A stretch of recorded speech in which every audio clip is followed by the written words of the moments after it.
Хоёр асуулт тодруулъя. Хөгжлийн бодлого хэрэгжүүлэхэд хувийн хэвшил, иргэний нийгмийн оролцоог нэмэгдүүлэх гэсэн ийм арга зам төлөвлөсөн юм байна.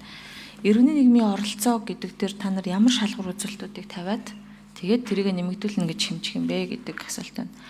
За хоёрдугаарх нь орон сууцны төрөлцсөн банк байгуулна гэж яриад байгаа байхгүй. Энэ юу нь ямар бүтцтэй аль одоо газрын харьяа ямар байгууллага байх юм. Яагаад тэгэхээр одоо энэ чинь ингээд нөгөө хөгжлийн бэрхшээлтэй хүмүүс, зорилт бүлгийн олон нийт, олон хүмүүс энэ орон сууцны асуудал дээр бол нүдэ шилжилүүлж байгаа шүү дээ. Тэгэхээр энэ дээр юу нь яг ямар төлөвлөгөө тусгаж байгаа юм бэ? Яагаад гэвэл өнөөдөр энэ бас сангийн яам, засгийн газрын хэрэглэх газар энэ төр гэсэн хариуцах газрууд байгаад байна л да. Монгол банкос байгаа гэж ойлгож байна. Тэгэхээр энэ хүмүүс нь орон сууцны төрөлцсөн банк гэж ямар хэлбэртэй, ямар бүтцтэй, ямар байгууллагын тухай ярьж байгаа. Энэ нь энэ 5 жилдээ яаж хэрэгжих тухай мэдээлэл өгнө үү? Тэгээ дараа нь тодруулж асууя. За ажлын хэсгийн 6 номерын микрофон. Эдийн хөгжлийн яам сүрэн орол. Хөгжлийн бодлого төлөвлөлтийн тухай хуулиар бол хөгжлийн бодлогоо төлөвлөлтөд олон нийтийн оролцоог хангах ёстой. Өөрөөр хэлэх юм бол тал бүрийн оролцоог сонсож холбогдох одоо боловсруулалтыг хийх гэдэг шаардлага бол байдаг. Тэгэхээр яг энэ шаардлагыг бол хангаж бол 5 жилийн үндсэн чиглэлээр боловсруулалтаа хийж орж ирсэн. Өөрөөр хэлэх юм бол бид нар энэ хүрээндээ бол нийт 15 удаагийн хилцүүлэх зохион байгуулсан. За шинжилгээ ухааны академийн одоо 6 бага чуулган 2 их чуулганаар бол энэ 5 жилийн үндсэн чиглэлээ бол боловсруулаад хилцүүлээд холбогдох саналуудыг нь бол тусгаж орж ирсэн. Өөрөөр хэлэх юм бол эдгээр хилцүүлгийн явцдаа 644 санал гарсан. Тэгээ 644 саналаасаа бол яг хөгжлийн бодлого төлөвлөлтийн тухай хууль болон эдийн засгийн хөгжлийн сайдын баталсан аргачлалд нийцүүлээд холбогдох саналуудыг тусгаад одоо 5 жилийн үндсэн чиглэл маань боловсруулагдж орж ирсэн. За орон сууцчлалтын банктай холбоотой ажлын хэсэг бол барилга бот байгуулалтын яам дээр бол гараад явж байгаа. Төрийн нарийн бичгийн дараа нахлаад явж байгаа. Тэгээд энэ дээр барилга бот байгуулалтын яам хариулт өгөөд үр дүнгээ тодорхой танилцуулах хаа. За Саранчулуун гишүүн тодруулъя. За хэдүүлээ одоо юу байна? Жохон иргэний нийгэм, олон нийт гэдэг зүйлээ хэдүүлээ жохон тодруулцгаая тий. Филантроп гэж юу вэ? Иргэний нийгэм гэж юу вэ? Хувийн хвшил гэж юу вэ? Тэ төрөмс байгууллага гэдэг яаж байгаа гэдэг ялгах хэрэгтэй. Тэгэхээр хилцүүлэгт урьж байгаа, хилцүүлэгт ерөөхдөө оролцуулж байгаа нь өнөөдрийн энэ арга хэмжээнд одоо шалгуур үзүүлэлт болоод ингээд манай 5 жил бол ерөөс төрөмс байгууллагуудаа хилцүүлэгт ураад оролцуулаад тэгээд энэ оролцоог нэмэгдүүлнэ гэдгийг хэмжих юм уу? Хилцүүлгээс өөр хувилбар одоо байна уу? Олон нийт үү эсвэл иргэний нийгэм үү? Эсвэл төрөмс байгууллага уу? Алийг нь ялгаж ямар механизмаар тэднийг оролцуулах юм? Яагаад би энийг асууж байна гэхээр олон улсын болон Монголд байгаа маш олон төрөмс байгууллагууд судалгаа хийдэг, бодлогын судалгаанууд хийгээд явуулаад байдаг байхгүй. Тэр энтрийг ер нь яаж авч үздэг юм бэ? Энэ механизм жоохон ойлгомжгүй байгаа байхгүй. За ажлын хэсгийн 6 номерын микрофон. За эдийн засгийн хөгжлийн яам сүрэн орол. За яг хөгжлийн бодлого төлөвлөлтийн тухай хуулиараа бол тухайн хөгжлийн бодлогыг боловсруулах, бодлого төлөвлөлийн баримт бичгийг боловсруулах тодорхой арга зүй бол байдаг. Өөрөөр хэлэх юм бол дээрээс доош энэ маань юг хэлээд байна гэхээр алсын хараа 2050 за шин сэргэлтийн бодлого болон засгийн газрын үйл ажиллагааны хөтөлбөрүүдтэй бодлогын уялдааг бол хангах ёстой. Доороос дээш буюу төсвийн ерөнхийлөн захирагчтай холбогдох үр дүн, арга хэмжээнүүдээ одоо боловсруулаад хамтран боловсруулаад үр дүнгээ тодорхойлоод явах ёстой. Тэгэхээр тухайн төсвийн ерөнхийлөн захирагчтай одоо 5 жилийн үндсэн чиглэлийг боловсруулахдаа яаж ажилласан бэ гэхээр төсвийн ерөнхийлөн захирагчд маань тухайн салбарт үйл ажиллагаа явуулж байгаа төрийн бас байгууллага, олон нийтийн байгууллагуудаа хилцүүлэгт одоо оролцуулах. Дээрээс нь тодорхой үр дүнгуудээ тодорхойлж гарч ирэхдээ тухайн байгууллагуудаас санал авах байдлаар одоо боловсруулалтаа хийгээд тэр маань эдийн засгийн хөгжлийн яам дээр яг хуулийнхаа За ахаа сүүлийн 1 минут Саранчулуун гишүүн.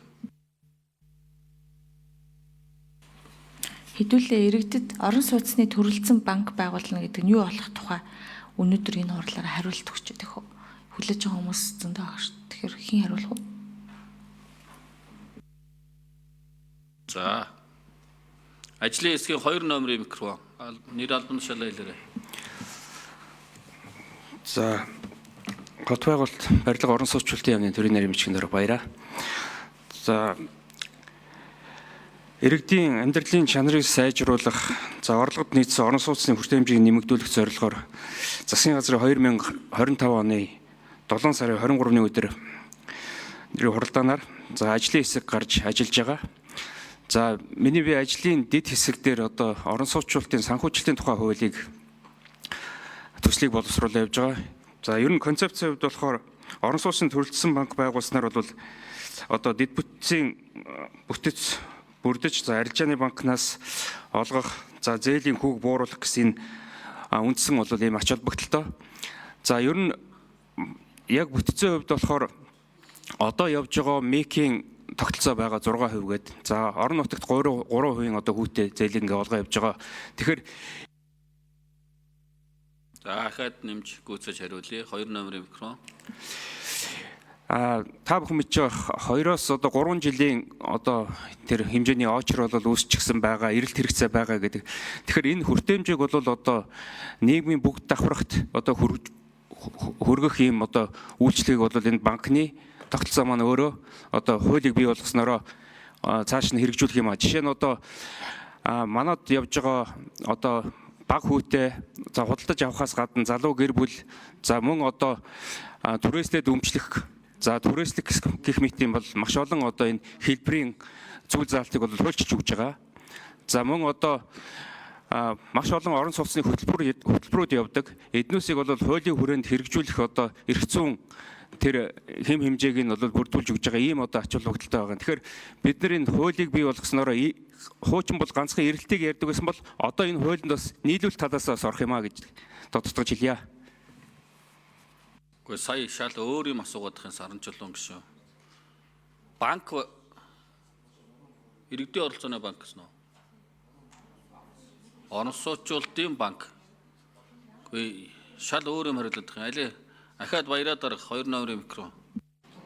Яг гоо сая банкны хууль гэж яриад байна. Банк санхүүжилтийн саяныхаа банкыг одоо бий болох хуулийг эрх зүйн орчныг бид нэр эхний удаа бол хийя гэж байгаа. Тэгээ энэ дээр болохоор 2 одоо хуулийн төслийг өргөн барья гэж байгаа. Нэг нь болохоор орон сууцчлалтын санхүүжилтийг тийм банкны тухай хууль, нөгөөх нь бол орон сууцны тухай хууль. Энэ нь болохоор нийлүүлэлт талыг хариуцсан юм 2 хуулийг бий болгож энэний хүрээнд одоо хуулийг өргөн барья гэж ингэ явж байгаа.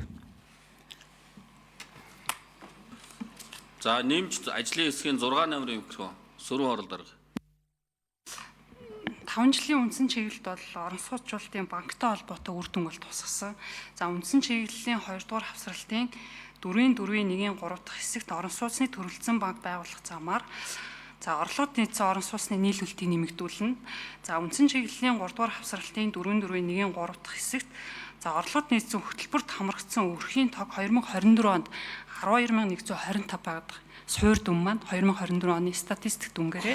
За тэгээд 2030 онд болохоор 68,850 төгрөгнө гэдэг л үр дүн бол тусгаж орж ирж байгаа. Тэгэхээр нөгөө орон сууцчлалтынхаа банкны тухай хуулийг боловсруулад хэрэгжилтэд хангаад явахлаар ийм үр дүнд хүрнэ гэдэг барилгат байгуулалтын яамны 2030 оны төсөөл нь бол ийм төсөөл гаргаж ирж үр дүнд тусгаж орж ирсэн. За би ганц нэг асуулт асууя.